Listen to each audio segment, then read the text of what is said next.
In this video, we're going to look at homeostasis, which can seem complicated, but really is just a process of maintaining a stable internal environment. If you think about one of the cells in your body, it needs certain conditions for it to be able to function properly.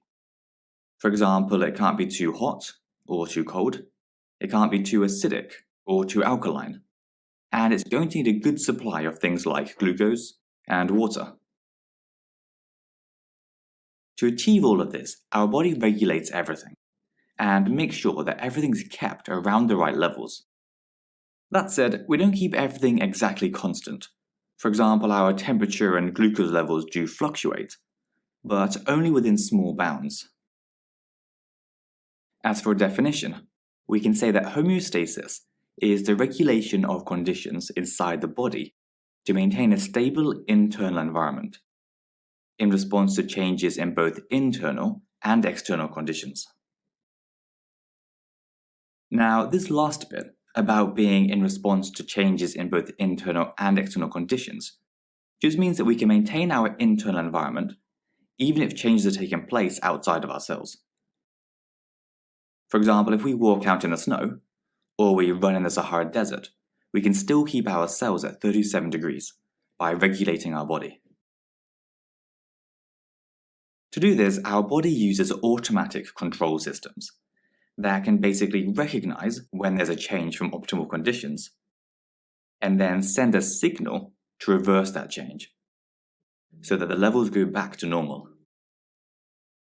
Automatic control systems have three main components to know about: receptors, which detect a change, such as a rise in temperature; coordination centers, such as the brain or spinal cord, which interpret that change and decide what needs to be done about it; and finally, effectors, which are the things that carry out the change. Generally, these are either muscles that might contract, or glands that can release hormones. A problem, though, is that these three components might be in different parts of the body, so we need some way to send signals between them. And this is where the nervous and endocrine systems come in. We'll look at each of these in more detail in the next two videos.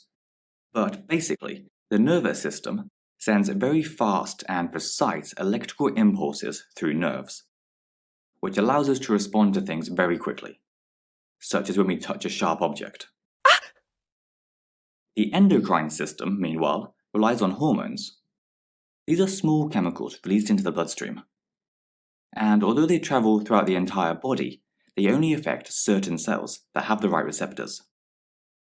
The thing to remember is that the endocrine system is generally slower, longer lasting, and more generalized than the nervous system. Okay, so we've now looked at the different components of the automatic control systems, and also how they communicate with each other. The last thing we need to consider is how these systems actually work in real life. The mechanism is called negative feedback, and it's actually pretty simple once you understand it. Basically, whenever the level of something gets too high, like the level of glucose in our blood, negative feedback acts to decrease it again, to return it to normal. But let's say that the glucose, or whatever it is, gets decreased too much, and the level is now too low. Well, negative feedback will just increase it again. So it basically just does the opposite of whatever the change was. To demonstrate this, let's imagine a scenario. Say we walk into a room, but it's really cold.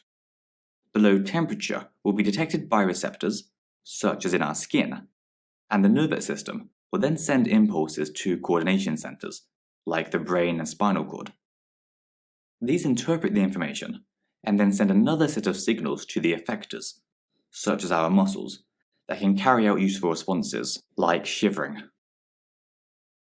Given a bit of time, this shivering will increase our body temperature, and will return to normal. But what if this goes too far, and instead of returning to normal, we actually get too hot? Well, now, a different set of receptors would detect this rise in temperature, and send their own signals to our coordination centers. This in turn would cause a different group of effectors to carry out their own response, such as sweating. in time our temperature would go back to normal. And then if we got a bit too cold, the whole process would start over again. So really, what we have overall is a loop.